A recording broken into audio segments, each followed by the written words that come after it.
नमस्कार, मैं हूं शरद द्विवेदी और हमारी विशेष प्रस्तुति हे प्रभु आनंद दाता। बहुत स्वागत है आपका।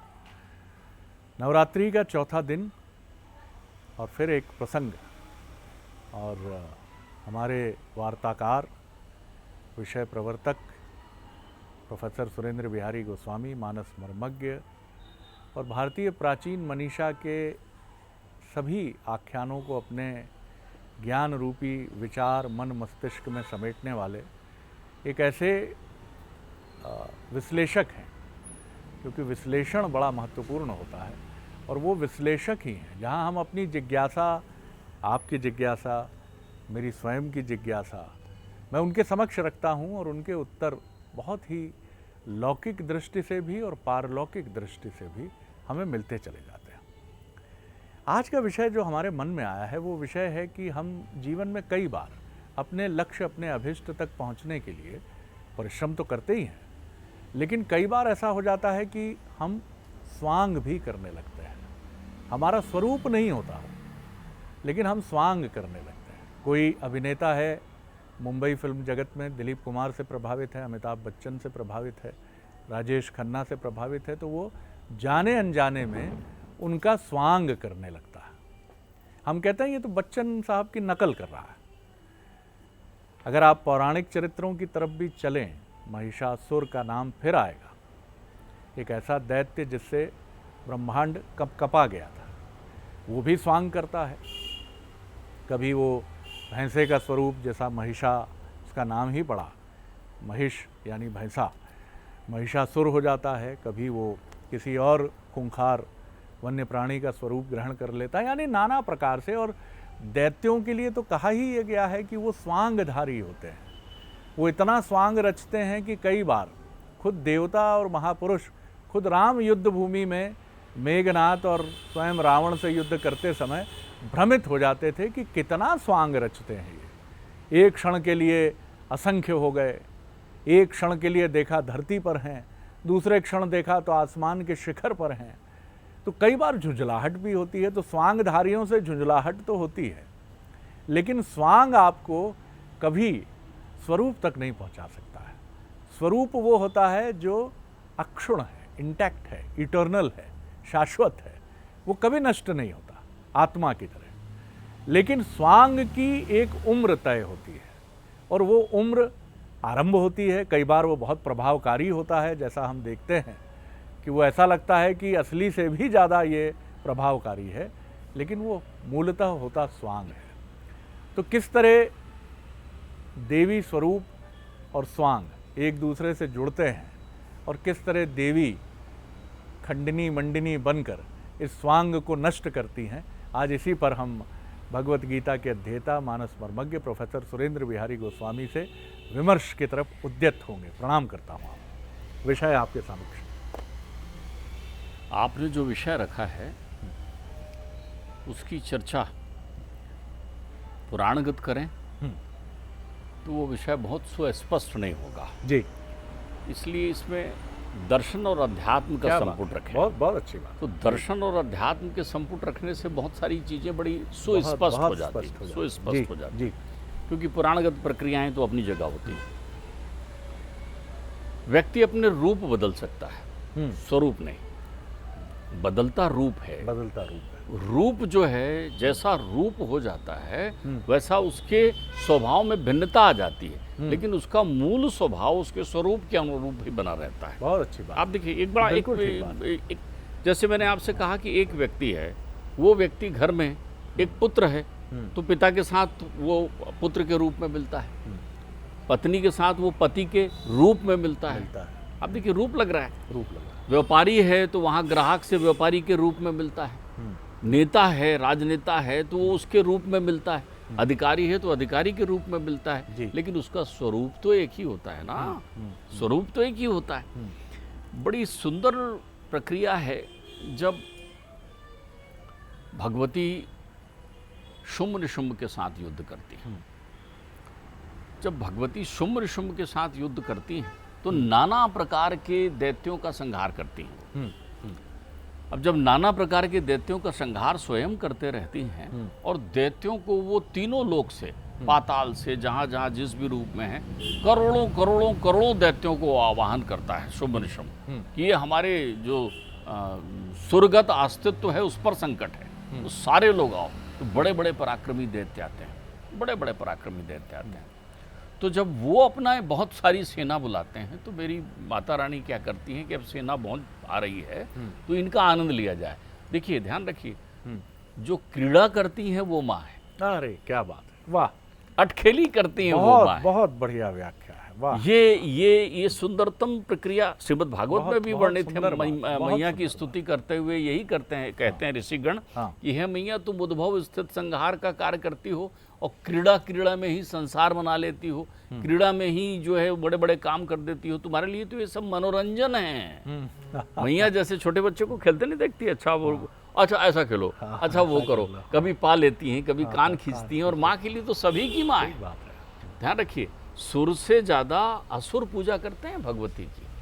ठीक कह रहे हैं, सुर से ज्यादा, क्योंकि शक्ति का जिनके पास जितना अहंकार लेना चाहते हैं, यही कारण है, यही कारण है कि रावण और मेघनाथ जितने भी विधान करते हैं पूजा पाठ का, वो सब मैया का कर रहे हैं।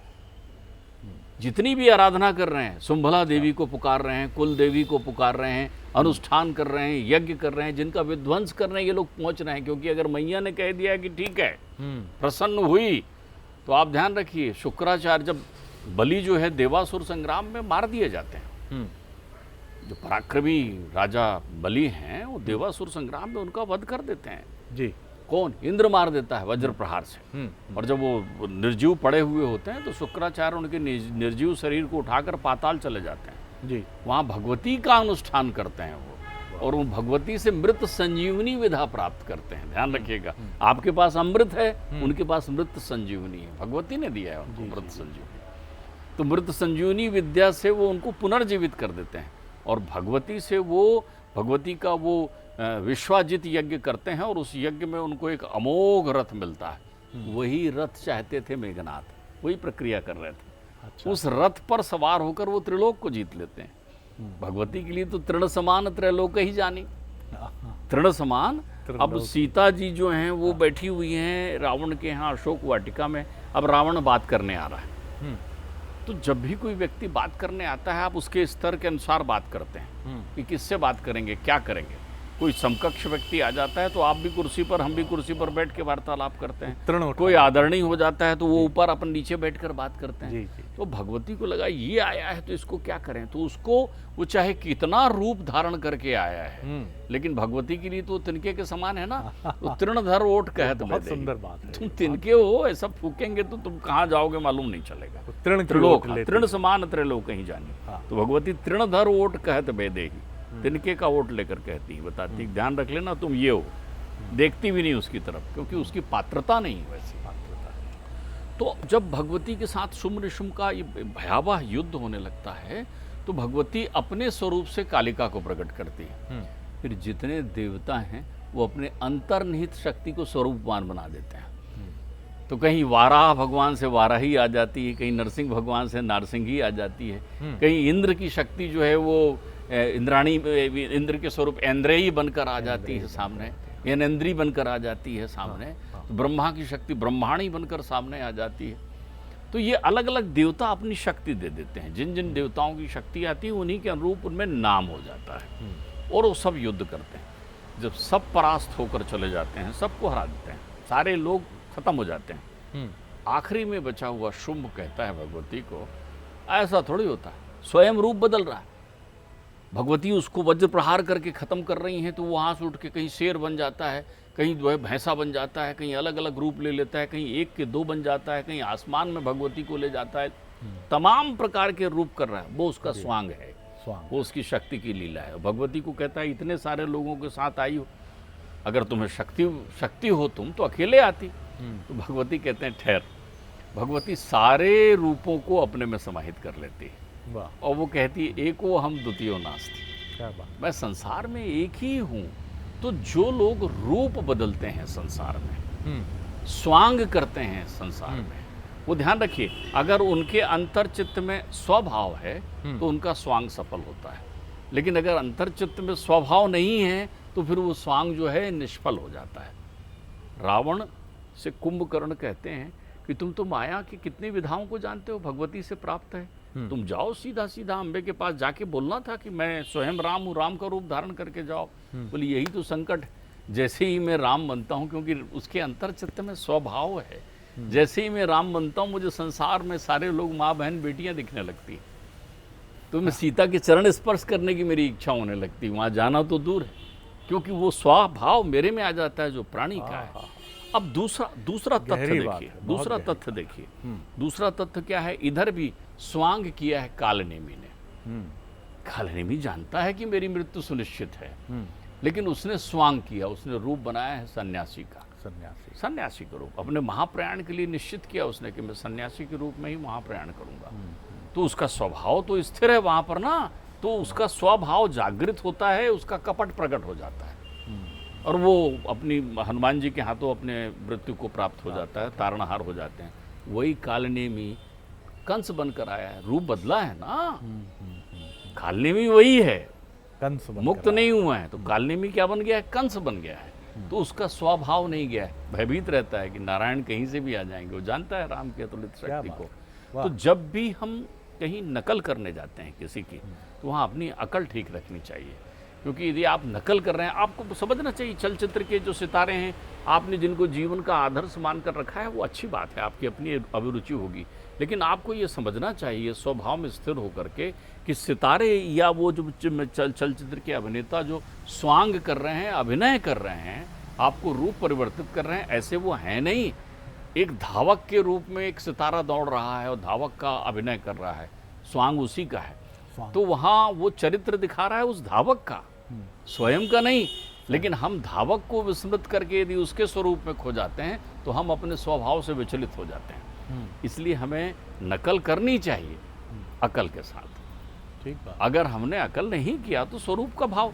अब ऐसी देखिए स्वभाव में एक पांडुरुक कृष्ण हुए, पांडुरुक वासुदेव, वो पांडुरुक नरेश थे, उन्होंने अपना नाम पांडुरुक वासुदेव रख लिया। अब पांडुरुक वासुदेव रख लिया, चतुर्भुज रूप धारण कर लिया, लेकिन वो अपने स्वभाव से विचलित हो गए, स्वभाव का पराभाव हो गया। मैं ये कह रहा हूँ ना कि आप रोज तिलक लगाकर घूम रहे हैं, तो आप तिलक इसलिए लगा रहे हैं कि आपके माथे पर तिलक लोगों को बता रहे हैं आप, मैं सवेरे नित्य तिलक लगाता हूँ, उसके बिना घर से बाहर नहीं निकलता, मैं ये करता हूँ, उसके बिना ऐसा नहीं निकलता। अब अगर आप ये सब कुछ लोगों को बताने के लिए कर रहे हैं, तो आप अपने स्वरूप से वंचित हो रहे हैं। ये केवल रूप का प्रदर्शन आप कर रहे हैं, लेकिन अगर आप स्वरूप में हैं तो लोग आपसे पूछे ना कि आप ऐसा क्यों करते हो, और आप बड़ी नम्रता से कहो नहीं कोई बात नहीं, हमें तो ऐसी प्रभु कृपा है, तो आप समझ लीजिए आपने अपने स्वभाव को स्थिर कर लिया है। बिल्कुल ठीक बात। तो हम अपने स्वांग, अपने रूप, अपने विविध कृत्यों में ऐसे खो जाते हैं कि हम अपनी आसक्ति को जो है शक्ति समझने लगते हैं।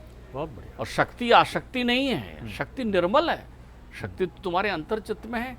हर व्यक्ति के अंतर्चित्त में ब्रह्मांड है।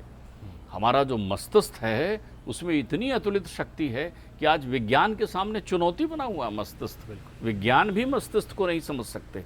तो बुद्धि एक शक्ति है, बुद्धि एक शक्ति की तरह है जो मन को नियंत्रित करती है, जो तप के लिए जागृत करती है, जो आपको इतनी स्मृतियां प्रदान करती है। यदि आप बुद्धि का सानिध्य प्राप्त कर लें और अपने ध्यान चिंतन में पहुंच जाएं, तो आपको अतीत जन्म जन्मांतर सारी चीजें स्मृति आ जाएगी आपको। तो स्मृति स्वरूप के साथ होती है, रूप स्मृति को विस्मृत कर देता है और आप फिर पाखंड में पड़ जाते हैं। फिर आपके जीवन में उपलब्धि कुछ नहीं रहती, आप केवल एक, जैसे पंचतंत्र में कितनी सुंदर बात बताई है, वो भी यही रूप स्वरूप और स्वांग की बात करते हैं। पंचतंत्र जो है तीसरी शताब्दी में लिखा हुआ ग्रंथ है, विष्णु तीसरी शताब्दी में जी।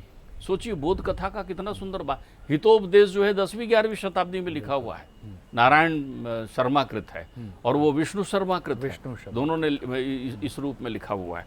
तो आप ध्यान रखिए कि इन लोगों ने ये बताया, वो उसमें बताते हैं वो गधा जो है वो शेर की काया ओढ़ करके और शेर बन जाता है। तो ठीक है, आपने स्वांग तो रच लिया, लेकिन आपका स्वभाव कहाँ जाएगा? ठीक, वो तो वाणी से प्रकट होगा ना, आपके आचार से प्रकट होगा ना, आपके विचार से प्रकट होगा ना। तो कभी भी कोई आकर्षित करे, ध्यान रखिए जी, कांच बड़ा तेज देता है, कांच बहुत चमकता है, हीरे से ज़्यादा चमकता है कांच जब उसमें रोशनी पड़ती है। लेकिन हीरे की चमक स्वभाव की चमक है, कांच की चमक स्वांग और रूप की चमक है। बहुत सुंदर बात आपने कही। और इसी से जुड़ा एक प्रश्न मेरे मन में आता है कि हम सब भ्रमित होते हैं जीवन में कई बार, और रूप और स्वरूप के इस अंतर को भेद पाना हमारे लिए कठिन हो जाता है। लेकिन इतना मैं समझ पाया कि जीवन में अगर शक्ति का साहचर्य हो, शक्ति हमारे साथ हो, और शक्ति का अर्थ यहाँ वो शक्ति भी आप लगा सकते हैं जो शक्ति आप मानते हैं कि एक जीवनी शक्ति है, अंदर एक आंतरिक शक्ति है। लेकिन यहाँ हम नवरात्रि में बात कर रहे हैं तो वो देवी स्वरूपा शक्ति की हम बात कर रहे हैं। इस शक्ति का जीवन में होना रूप और स्वरूप के अंतर को और स्पष्ट करता है और प्रखर करता है। और देवी या ये शक्ति स्वरूप हमें मार्ग से कभी विचलित नहीं होने देता। देखिए, मैं आपको बताऊं, आपकी बात मैंने दूसरी सहजता से ली है। पहले अपन समझ लें, शक्ति मूल रूप से आपको सम अर्थ देती है, समर्थ बनाती है। बहुत अच्छी बात, बिल्कुल ठीक। समर्थ बनाती। हाँ, शक्ति का सबसे सुंदर स्वरूप है समर्थ हो जाना। और समर्थ हो जाना मतलब भर जाना, भर जाना।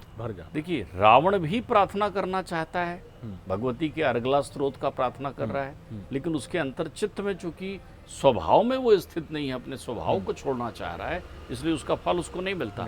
हमारे यहाँ तो भगवती की आराधना में ही ये मांग की गई है, रूपम देही, मुझे रूप प्रदान करो, जयम देही, मुझे जय दो, यशो देही, दुशो जही, मेरे शत्रु ना हो, चारों ओर मेरी यश कीर्ति फैलते रहे, मेरे अंतर चित्त से द्वेष खत्म हो जाए, मैं विशुद्ध हो जाऊं। तो शक्ति सतोगुणी भाव से माँ का संरक्षण मिला तो बढ़िया दूध मलाई खीर खाओ ना, माँ के हाथ की बनी रोटी खाओ ना, मिठास के साथ रहो ना। कितने लोग हैं जो माँ के पास जाके विकारवान हो जाते हैं, तो तुम कैसे विकारवान हो गए? क्योंकि माँ के पास यदि विकारवान हुए तो फिर आपका स्वरूप भ्रष्ट हो जाएगा। शक्ति हमको स्थिरता देती। आप देखिए, गुरुत्वाकर्षण की शक्ति खींचती है हमें खींचती है। तो क्या आपके अंतर चित्त में भक्तिमती शक्ति ऐसी आई है जो आपकी मति को माता की तरफ आकर्षित करे? आप में वो भाव आए हैं, वो संभाव आए। यदि आपके पास धन की शक्ति आ गई है और दृष्टि में जो है अनर्थ समाहित हो गया है, तो आपका धन विनिष्ट हो जाएगा, नष्ट हो जाएगा।